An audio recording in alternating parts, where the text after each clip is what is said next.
Bonjour et bienvenue en Tête-à-Tête, l'émission de grandes interviews de France 24. Notre invité cette semaine est Adolphe Musito, c'est le vice-premier ministre et ministre du budget de la République démocratique du Congo. Il est avec nous depuis Kinshasa. Monsieur le vice-premier ministre, merci. Merci. Merci beaucoup. Alors, il y a un mois, Donald Trump présidait en grande pompe à Washington la signature d'un accord de paix historique entre Félix Tshisekedi et Paul Kagame. Mais sur le terrain, les affrontements entre l'armée et le groupe rebelle AFC M23 soutenu par le Rwanda se poursuivent, notamment autour de la ville stratégique d'Uvira au sud Kivu. Alors l'administration Trump a exigé le retrait des troupes rwandaises. Est-ce que, d'après vous, le Rwanda fait ce qu'il faut pour appliquer cet accord ou non? Et jusque-là, le Rwanda ne fait pas ce qu'il faut pour appliquer cet accord. Nous ne sommes pas naïfs. Le président de la République, Tshisekedi, a voulu montrer à la communauté internationale la volonté de la République démocratique du Congo de finir avec cette guerre. Il a beaucoup voyagé. Et lui, il a opté pour la voie diplomatique. Nous ne sommes pas naïfs. Et si le Rwanda veut la guerre, ils vont l'obtenir. C'est ce qui fait d'ailleurs que son gouvernement, le gouvernement que dirige Jonathan Soumila, s'est préparé. Nous avons un budget qui finance la guerre pour les 5 prochaines années. Nous avons mis de côté et nous avons prévu 5 milliards de dollars pour financer la guerre. Et nous pensons pouvoir être en mesure de continuer à défendre notre patrie en mettant en mouvement les moyens financiers dont nous disposons pour engager la guerre avec les Rwandais. Si les Rwandais ne veulent pas cette paix, comme on dit, qui veut la guerre prépare la guerre. Alors, on va venir aux questions budgétaires, mais c'est vrai que l'AFC M23 contrôle la plus vaste étendue de territoire jamais occupée par un groupe rebelle en RDC depuis les années 90, les années 2000, et si jamais les rebelles décident d'aller vers le sud, c'est-à-dire vers la riche région minière du Katanga, est-ce que vous ne craignez pas un risque de déstabilisation du pays? Eh bien, nous avons signé l'accord pour qu'avec les Rwandais, nous retrouvions la voie de la paix. Et si les Rwandais ne veulent pas comprendre, nous préparons véritablement, comme je viens de vous l'indiquer, nous avons le moyen financier, nous sommes en train de préparer nos armées à cet effet. Donc, le Rwanda obtiendra ce qu'il voudra de la part de notre pays. Alors, il y a eu évidemment cet accord de paix, qui visiblement semble aller nulle part, mais il y a eu aussi un accord sur les minerais. Il y a eu plusieurs accords. Il y a eu un accord entre Washington, le Rwanda et la RDC, et il y a eu un accord entre la RDC et Washington et les États-Unis, l'administration Trump, pour savoir exactement comment les minerais, les terres rares seront exploités. Et il y a beaucoup de mystères autour. Pourquoi ne pas dire ce qu'il y a dans cet accord? Pourquoi ne pas le rendre public? L'accord justice reste au niveau de principe. Bientôt, évidemment, nous nous sommes mis d'accord avec les Américains pour que nous puissions identifier les projets pour lesquels nous allons mobiliser les ressources nécessaires de la part des partenaires étrangers, c'est-à-dire des Américains. Et là-dessus, nous y travaillons pour identifier les priorités. Je pense que bientôt, ça va être publié. Alors, parce qu'on parle d'une liste de sites qui seront exploités en priorité par les entreprises américaines, c'est cela? C'est-à-dire que vous allez identifier des richesses et vous allez dire aux Américains, servez-vous les premiers, c'est ça? Non, il ne s'agit pas de ça. Nous avons un programme, nous avons un projet. Et nous sommes en train d'évaluer ce que représentent ces minerais et nous voulons un partenariat win-win avec les entreprises américaines et bien d'autres, y compris les Européens, pourquoi pas. Mais quand on voit Donald Trump, par exemple, au Venezuela, il affirme très clairement, sans se cacher, que ce qu'il veut, c'est les richesses du Venezuela, à savoir le pétrole. On peut donc imaginer qu'avec la RDC, il veut les richesses et pas forcément un partenariat win-win, un partenariat win, mais pour lui seulement.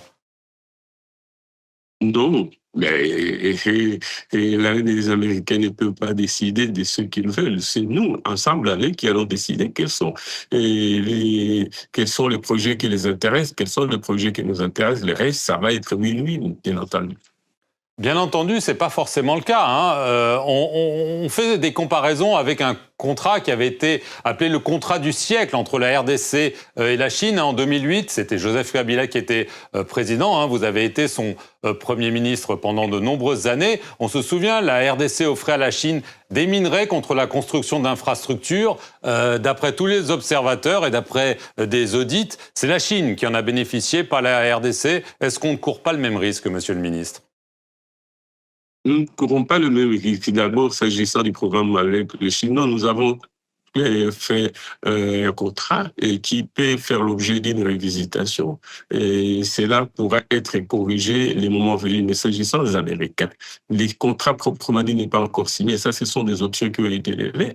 Et bien, maintenant, nous allons passer à l'étape suivante où ils vont identifier. D'abord, nous devons évaluer ce que représentent ces potentiels importants pour savoir quels sont les minéraux, quels sont les projets. Et nous allons expérimenter ensemble. Et c'est comme je l'ai dit, l'option, c'est les win-win. Qu'est-ce que nous allons dégager comme plus-value et comment nous allons nous répartir conformément aux apports respectifs des uns et des autres. Qu'est-ce que les Américains vont apporter comme capitaux, comme technologie et qu'est-ce que nous apportons comme ressources. Et en exploitant, qu'est-ce que nous allons tirer, qu'est-ce qu'ils vont tirer. Et nous, prioritairement, ça va être la mise en valeur du Congo à travers des projets d'infrastructure que nous voulons engager, pour lesquels d'ailleurs nous avons des ressources propres sur le plan du budget de la République démocratique du Congo. Ce ne sera donc pas un pillage en règle des biens du Congo. Pas du tout. Le Congo est assez expérimenté en cette matière. Dans la signature du contrat, nous allons profiter de notre expérience avec les Chinois pour que sur cette base, nous puissions bien modeler les projets qu'on a avec les Américains dans l'exploitation de nos richesses. Alors, vous êtes donc ministre du budget, on a déjà un peu évoqué le budget. Un budget a été voté, qui est passé à 17 milliards de dollars, hein, donc une augmentation assez importante. Comment est-ce que vous financez ça ? C'est plus ou moins 22 milliards de dollars budget total, dont 13 milliards représentent les ressources internes, les ressources propres du gouvernement. Et le reste, c'est des appuis budgétaires, budget annexe. C'est ce que nous attendons de la communauté internationale, autour de 8-9 milliards de dollars. Et donc, les 13 milliards, une partie des gros. Si nous finançons les fonctionnements de l'État, les salaires avec 10 milliards, 3 milliards, ça va être investi, une partie mise de côté pour financer la guerre, c'est-à-dire ce que nous voyons comme salaire militaire pour équipement de l'armée, etc., et ainsi que les munitions. Et puis, 1 milliard pour améliorer les salaires des fonctionnaires, des médecins, enseignants et autres. Et puis, l'autre milliard sera consacré aux infrastructures. Sur les 5 prochaines années, nous prévoyons uniquement pour les infrastructures plus ou moins 17-18 milliards de dollars que nous consacrons au financement de la construction de routes et la construction des chemins de fer, etc. Et voilà, les Congo, plus ou moins, peut quand même s'autosuffire désormais pour ce qui est du financement des infrastructures. Mais cela ne nous empêche pas de recourir au financement extérieur parce que nous sommes éligibles à l'endettement extérieur. Nous pouvons facilement mobiliser sur le marché financier désormais 30 milliards de dollars, sans compter évidemment le programme qu'on a avec. Donc il y aura de la dette. C'est la dette qui va financer toutes ces hausses que vous promettez. Non, subsidiairement, mais principalement, nous avons désormais une capacité d'autofinancement. Nous avons aujourd'hui un PIB qui approche, si vous voulez, 110 milliards de dollars. Nous avons une pression fiscale autour des 13-14% qui va aller vers 17%, qui est largement en deçà de la moyenne africaine, ce qui nous permettra de dégager de quoi financer les infrastructures désormais et financer la guerre. Déjà, sur les 5 prochaines années, nous pouvons dégager 5 milliards pour financer la guerre si Kagame ne veut pas de la paix que nous préconisons. Le président Tshisekedi ainsi que sa première ministre se battent beaucoup sur le plan international pour que diplomatiquement nous puissions résoudre cette question de l'Est. Nous sommes ouverts à l'exploitation des richesses du Congo. Et le président Tshisekedi dit, nous ne voyons pas pourquoi les les Rwandais ne pourraient pas participer à l'exploitation des richesses du Congo, mais en respectant les apports des uns et des autres et en respectant la souveraineté du Congo. C'est une opération win-win. Nous le faisons avec les Américains, pourquoi pas avec un pays africain qui est le Rwanda. Et voilà, donc c'est du win-win. Voilà. Si c'est nécessaire que le Rwanda sait qu'il obtenait par la rapide, par la fraude, il peut l'obtenir dans le cadre de cet accord que nous avons parrainé les Américains. Ce serait tant mieux. Rapidement, je le disais, plus tôt, vous, de 2008 à 2012, vous avez été le Premier ministre d'un certain Joseph Kabila. Le 25 août dernier, le ministère public a requis contre lui la peine de mort pour crime de guerre et trahison en raison de ses liens présumés avec les rebelles de la FCM 23 et du Rwanda. Est-ce que vous considérez que Joseph Kabila est un ennemi de la RDC? Il n'est pas un ennemi de la RDC. Mais enfin, disons que moi, j'ai interdit de commenter une décision de justice. Nous sommes un pays en guerre. C'est la justice militaire qui s'est prononcée là-dessus. Je m'interdis tout commentaire.